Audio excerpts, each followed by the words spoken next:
Welcome to Ellis B. Feaster's Radio Air Check and Classic TV channel.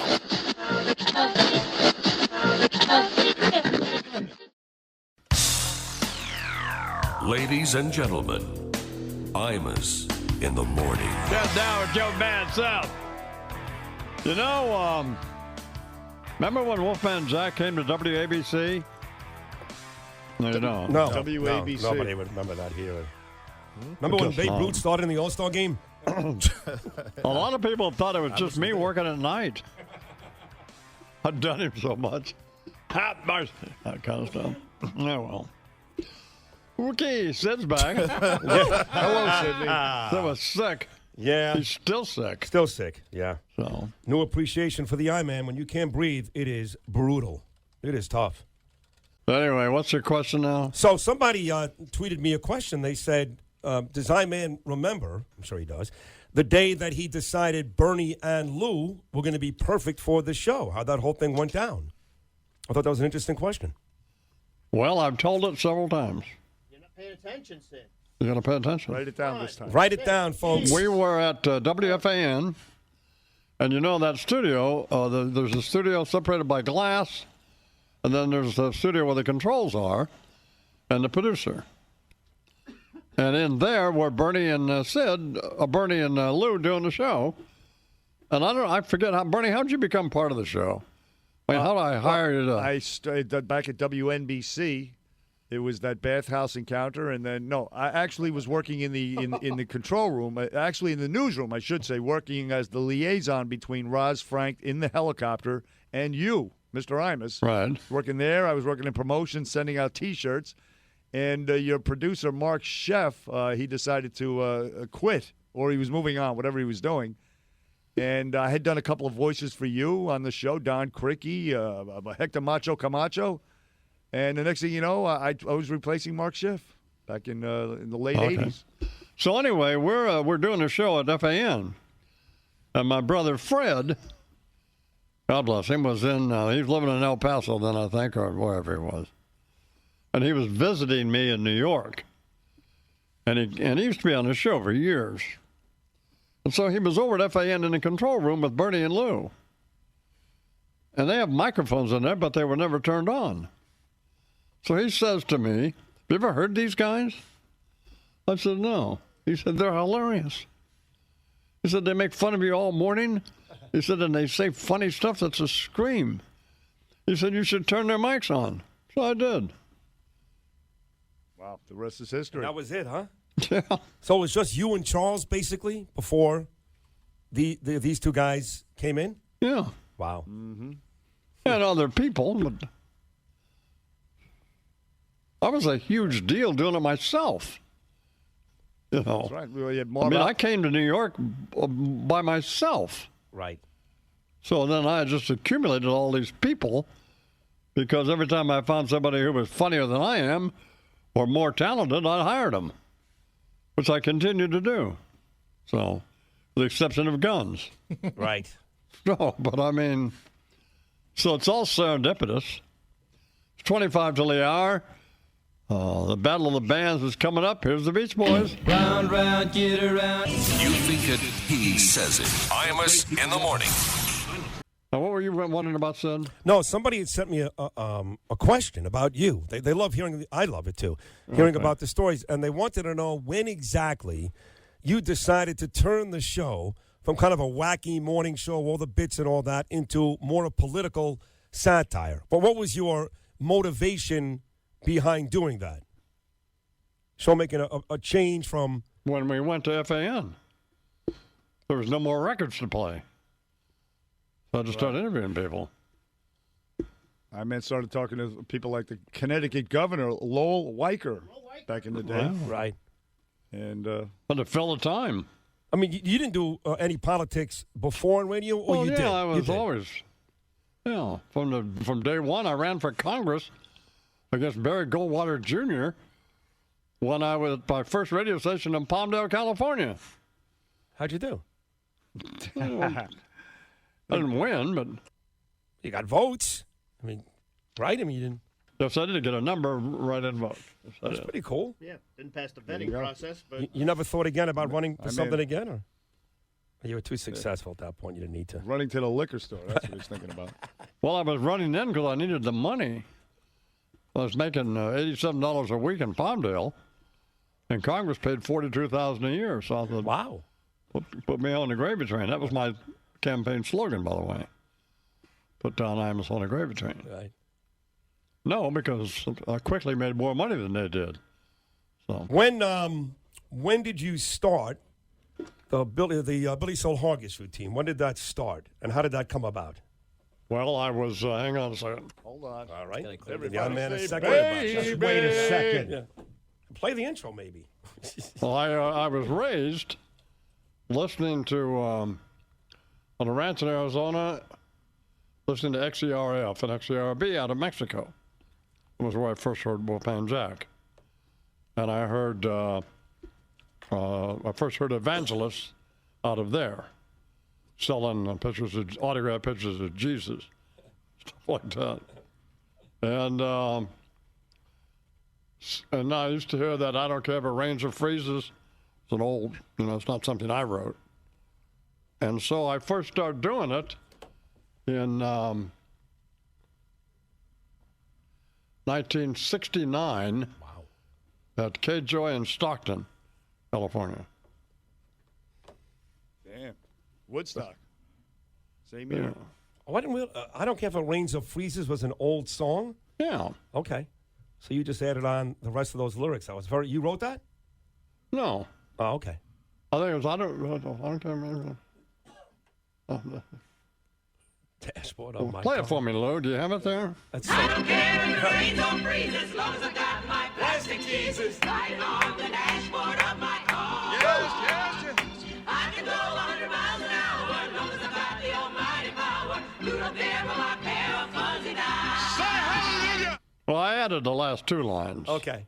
That's great. And the women singing that jingle are the great jazz singer Patty Austin, the great jingle singer Helen Miles, and two other women who did all those jingles for me when we did the One Sacred Chicken to Go album. Right. One sacred chicken to go,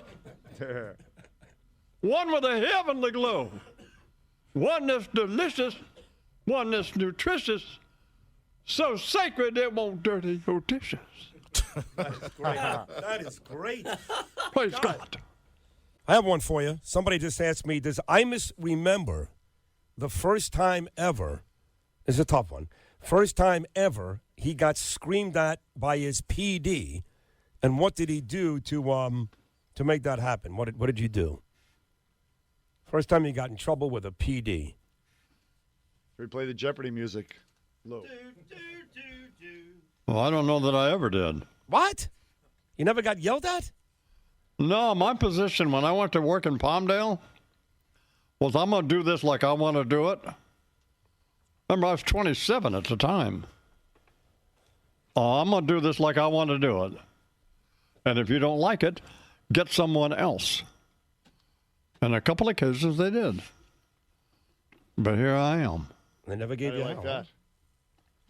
No, there wasn't anybody yelling at me. My way or the highway. SOB. Never happened. Yell at me? Never happened. Stop it. The guy Matheny, he never yelled at you. He loved you actually, so right? You were the man to him. I don't remember much about Matheny because during those days, man, I was drunk all the time and coked up, and those were awful days. Bad days. So was he, as I remember. But I know he loved didn't you. get along with Howard. Right, and he loved you. Well, one of the reasons why the contention is that he would always tell Howard, be more like Imus. Even the way you said WMBC was the right way. And Howard couldn't do it, so. Well, Howard did all right. 32 after the hour. Bernie, you have a briefing? Yes, I do, boss. What's going on, baby?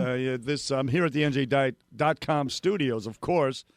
And over at the Olympics, this figure skater, his name is Adam Rippon. He's, first of all, he's making headlines. He's tearing it up over there in Pyeongchang. But he's not a big fan of the vice presidents, first of all. Take a listen to him. You know what?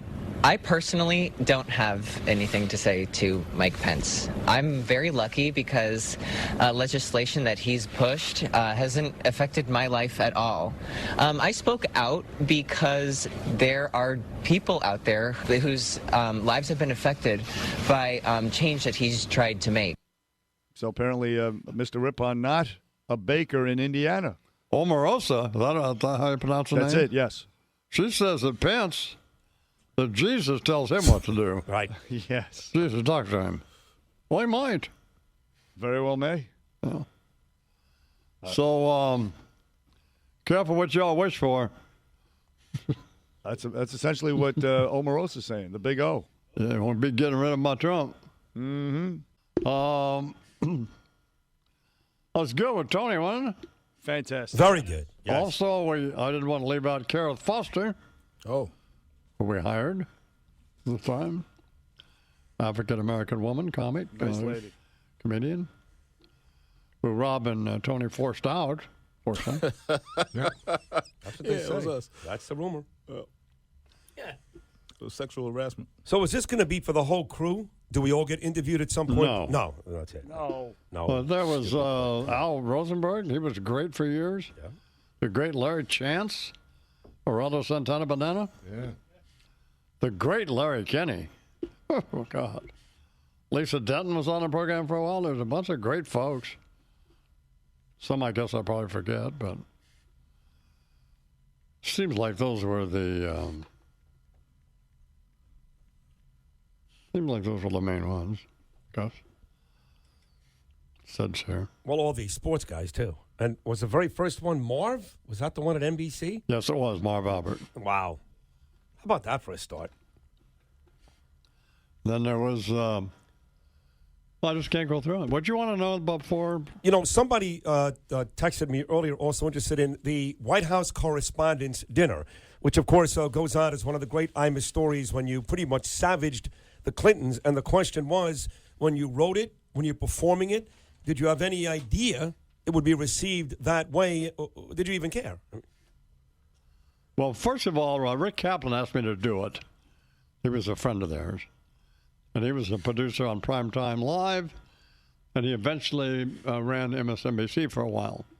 And by the way, I like Rick a lot, but let me just get this out here. I made a list of people you could trust before you would trust Rick Kaplan. Oh, my God. But let me see if I can find it. That is funny. Here it is. I sent it to Matthew Hilsick. People I would trust before Rick Kaplan. Suge Knight. Oh, my God. Brutus. Oh, Judas. Guy Fawkes.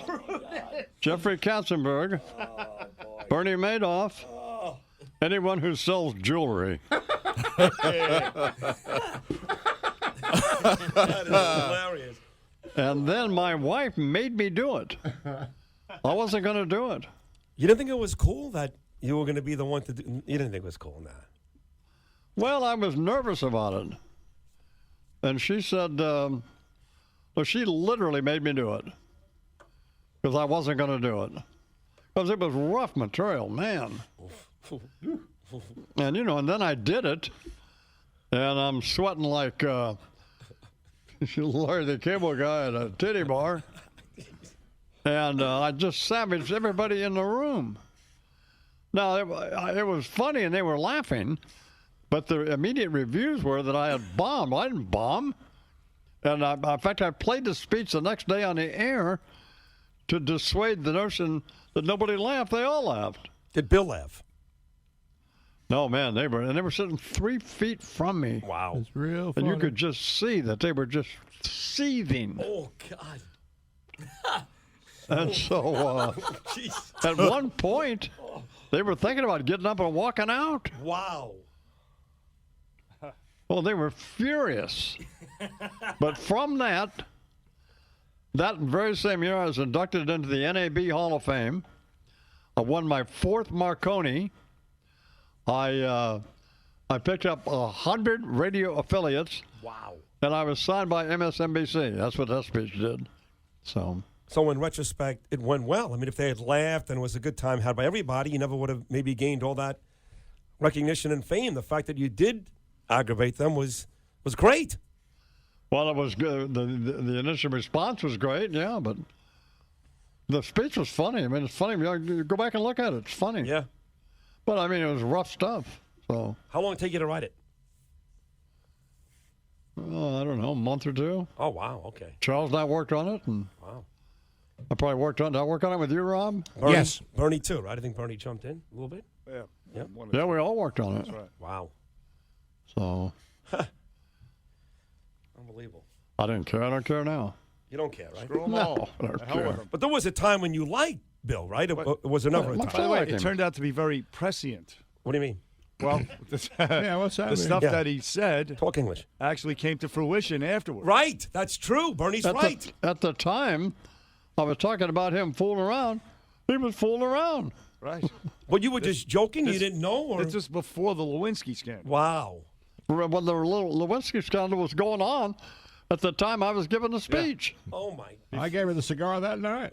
Before it became public. Yep. So, oh yeah, man, it was. But those were that was fun. I love that kind of tension. So, and I love that being. I love it. Well, I love when it just makes you so nervous you can't get your breath. Man, I love that. So after the speech is over and you know you've aggravated the Clintons, what did you go eat? What happens after that? You go home? What do you do? Now we went back to the hotel, and I think the initial review in the Washington Post was that I had bombed, but then the other reviews. But then I knew that was not the case. I knew the Clintons hated it, Right. and the people sucking up to them, and nobody could believe I would do that. We're in front of them. So, but I know it was not good. You know, if I had it to do over again, I wouldn't have done it. Really? Yeah, because it was in such poor taste. But again, I mean, it was, I did, I said, oh, no, that's fine, I like it. I mean, she said, you can't be a coward. I said, nobody's a coward, sweetheart. Sure you. But it was rough, you know, and remember when that was when she claimed that some papers that she had for Whitewater, she'd left somewhere or something. They turned up, the Rose Law Firm papers turned up mysteriously in a room off the Oval Office. And when I first got up to speak and had my, copy with me, I looked at it and I pretended that they were those papers. Oh, my God. So it wasn't funny then, but from that point on, it was a nightmare. Fantastic. These are not my notes. That's awesome. Go, So baby. the follow-up is, did you ever bump into them after that, personally, and was there ever anything said? Trying to think now. I don't think so. Oh, I mean, I remained friends with James Carville and Paul Begala, who actually defended me, by the way. Kind of stand-up guys they are. So, well, no, everybody knew it was funny. Yeah, It even was just terrible to Lanny do. Davis still talks to you, right? Lanny still Yeah, likes they you. were. Yeah, it was just. Prior to that, the I-Man had a relationship with the president, of course, and at one point, boss, we went to the White House, and there was a little animus from the president. He was ducking the I-Man. Remember that? Yes. George Stephanopoulos took us into the Oval Office, and the president was supposed to be there. There was a hot cup of coffee. His glasses were there, but he wasn't there. Really? He was angry at something, apparently, which he got over by the time Mr. Imus did the dinner. Oh, but there was already a little But bit there of was history. already something there. Oh, Yeah. He boy. was already pissed off about something. Oh, boy. I think it's a Go Baby deal. Yeah, know? what Go, do you baby. think? Huh? What do you think? Go, baby. Not the first time he said that. That was the line at the. Son of a bitch. Oh man! You could just, it was palpable, the tension in the room. Oh my God! So you just sat there? He never showed up at the White House? You just sat there and eventually left? He never showed up? Well, I didn't sit around waiting for him. No, we took a tour. Harold Ickes No, gave we us. took a tour of the White House. Oh, okay. I didn't care whether I met him or not. Oh, okay. No, this is not an act. No. What I do on the air. That's why when people meet me and say, well, you're just like, yeah, that's right. That man hucked a Louis in his coffee, and then we left. Yeah, this is not, I'm not pretending anything. So 15 after the hour, a little news now. Just ahead of Linda Fairstein. Here's Bernard McGurry. What up, B? Hey, Chief. Well, we told you about the Congress is going to take up the Dreamer Act in Congress and the big budget. But 2 Republican senators say they've covered an unusual email that Obama administration National Security Advisor Susan Rice sent to herself on the day of President Donald Trump's inauguration. Senator Chuck Grassley and our friend Senator Lindsey Graham say they find the email odd because of the timing and the substance of the message. Susan Rice, she sent this email at 12:15 on Inauguration Day, and it was a meeting that she memorialized from January 5th, a meeting she attended with President Obama, with Biden, with FBI Director Comey, and Deputy Attorney General Sally Yates. She said that Obama began the conversation by stressing his continued commitment to ensuring that every aspect of the investigation is handled by the intelligence and law enforcement communities by the book. She continued, the president stressed he's not asking about anything from a law enforcement perspective. He reiterated that our law enforcement team needs to proceed as it normally would by the book. Senator Lindsey Graham said this about that. Number one, why should he have to say that to begin with? Number two, what brought on that conversation on January the 5th? They knew they were going to be out of power just in days. They set an email trail showing the president was instructing everybody doing it by the book. And when you look at what happened, it was an abuse of power, not by the book. So this is really odd. Really odd. So we have another plot twist to ElectionGate. And also Senator Lindsey Graham, he came out of a private meeting with President Trump, and he said this. Thank you. That was a mouthful. Now, listen, the head of the nation's largest Jewish civil rights organization, he's calling this extremely disturbing that 3 Democratic congressmen, including the vice chair of the Democratic National Committee, this guy, what's his name? Whatever the hell is Keith Ellison. Him and Andre Carson of Indiana and Gregory Meeks of New York, these 3 congressmen, they attended a private dinner with the Iranian President Rouhani and known anti-Semite Louis Farrakhan. This is what the Anti-Defamation League CEO Jonathan Greenblatt said. Based on what we know, it's extremely disturbing that Democratic representatives would attend a session hosted by hate mongers. Take a listen to some of Farrakhan's stuff. It is now becoming apparent that there were many Israelis and Zionist Jews in key roles in the 9/11 attacks. Here the Jews don't like Farrakhan, so they call me Hitler. Well, Hitler was a very great man. What? That's the dinner. That's the guy they went to dinner with. Anyway, this guy Greenblatt from the Anti-Defamation League is saying they owe an explanation to the Jewish community about what the hell they did. Now, yesterday, of course, the portrait of the president was unveiled and the first lady, and a lot of people are saying that, well, it doesn't quite look like them, but the president, he liked, particularly liked Michelle Obama's portrait. Take a listen to what President Obama said. And they will look up and they will see an image of someone who. That's guns, you idiot. What? It's me. I said, not guns. Oh, Lou, you idiot. Yes. That would be from my idiot. file. Oh. Come on. All right. Well, anyway, the president said he liked it. That's he also liked why. it. Bottom line. Bottom line. Okay. Listen. Let's go back to the Senate taking up immigration as Congress tries to fix the plight of the so-called dreamers in America. Senate Majority Leader Mitch McConnell, boy, I know you want to hear from him. This guy, he said this about this immigration plan. What's going on there, studio? I have to switch screens because Bernard's going back and forth from Well, phones to things. skip it. We're not doing any of No, it. it's over. We're doing live.